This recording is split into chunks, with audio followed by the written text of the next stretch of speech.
Hammaga salom, sizlar bilan Shoh o'rtoqlar. Bilamizki, iPad mini seriyalarni deyarli ham yaxshi ko'radi. Sababi ham kundalik hayotda ishlatish uchun ham o'yinlar o'ynash uchun ham o'rtacha eng yaxshi mini seriyalardan bittasi. Va ancha bo'lib ketibdi iPad mini seriyalarni obzor qilmaganimizga va kelaylik, xudo xohlasa bugungi videomizda iPad 7 mini haqida gaplashamiz. Bilasizlar, undan oldin 6 minilarni ko'p obzor qilganman, ko'p maqtaganman. O'zi 7 qanaqa chiqqan, 6 mini bilan farq qiladimi va o'yinlar kundalik hayotda qanaqa ishlab beradi, narxi qancha, xudo xohlasa bugungi videomizda bilib olsanglar bo'ladi. Va prevyularimizni chiroyli qilib yasab berayotgan Timurga alohida rahmat aytib ketamiz. Kanalni shunday ekran yilida chiqardim. Meni nomimdan borsanglar chiroyli skidkalar bilan yasab beradi. Va kanalimga shunchaki bitta obuna bo'lmagan bo'lsanglar, obuna bo'lib qo'ysanglar juda ham xursand bo'lgan bo'lardim. Videomizga ham like bosib ketsanglar, xudo xohlasa videomizni endi boshlasak bo'ladi. Qani ketdik. Keling, birinchi bo'lib har doimgidek iPad'imizning xarakteristikasi bilan tanishib chiqamiz. Displeyimiz IPS LCD 8.3 dyum 60 Hz ni podдержка qilib beradi. Maksimal yoritishi 500 nitgacha. Displeyimiz hajmi menga doimo yoqib kelgan. Unaqa katta ham emas, unaqa kichkina ham emas. Ishlatishga va o'yinlar o'ynagani ham juda ham qulay. Protsessorimizga Ioniq Pro chipi joylashtirilgan. Farqlashlik uchun aytaman, aynan ushbu protsessor iPhone 15 seriyada ishlatilgan. Protsessorimiz bilasizlar juda ham kuchli va bemalol bu notebookimizda ham dizayn, ham montaj ishlarini, ham 3D modeling ishlarini bemalol bitirishingiz mumkin. Endi to'g'risi 3D modelingga unaqa yaxshi tushunmayman-ku, lekin iPad'li montaj va dizayn ishlari uchun juda ham qulay devicelardan biri hisoblanadi. Kameramiz har doimgidek bir dona. Oldi asosiy kamera ham va selfie, ya'ni frontalni kamera ham 12 megapikselni tashkil qiladi va bemalol 4K 60 ta kadrda tasvirga ola oladi. Batareya sig'may keladigan bo'lsak 5078 mAh. 0 dan to 80% gacha zaryadka qilmoqchi bo'lsanglar 75 minut kerak bo'ladi. 75!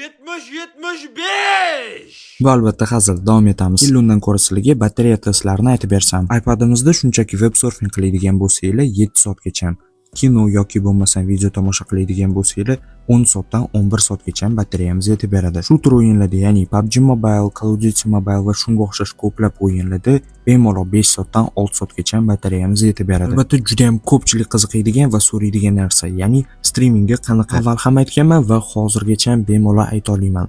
iPad mini seriyalar bemalol sotib olib turib, iPad'imizni o'zida stream qilgani bemalol kuch yetadi. Faqat bitta narsani esingizdan chiqmasin. Agarda stream qilmoqchimisizlar, bitta обязательно iPad'larga mos keladigan cooler sotib olinglar. Agarda bez cooler ham o'yin o'ynab, ham stream qiladigan bo'lsanglar, protsessorimizni juda ham tez charchatasizlar. Chunki iPad'larimiz to'g'ri, unaqa tez qizib ketmaydi, lekin bir qizib olsa, uni sotib olish ham shunchalik qiyin. Va bu protsessorimizga juda ham katta nagruska degani. Biroq hammasi chotki, ya'ni endi PUBG Mobile'da necha FPS ochib beradi, shundan gapir desanglar, bu iPad'imiz PUBG Mobile'da to'laqonli 60 FPS ni ochib beradi. Grafikani maksimumga qo'ysanglar ham. O'zi menimcha ko'pchilikka yangilik bo'lmasa ham kerak, mini seriyalar har doim 60 FPS ochib kelgan, menimcha shunaqa ham qolsa kerak. Lekin juda ham xohlardim 120 Hz displey bilan ishlab chiqarib, aynan PUBG Mobile'da ham 120 FPS ochib beradigan mini seriyalar bo'lishini. Lekin o'rtoqlar 60 FPS bo'lishiga qaramasdan iPad'imiz PUBG Mobile'da umuman qotmaydi. Bemalol klassika turnirlarga ham, TDM turnirlarga ham sotib olsanglar bo'ladi. Bilasizlar, aynan TDM turnirlarga ham, klassika turnirlarga ham iPad'li telefonga qaraganda anchagina qulayroq. Sababi oddiy o'rtoqlar, aynan displeyimiz kattaroq bo'lgani hisobiga klassika turnirlarda bu juda ham qo'l keladi.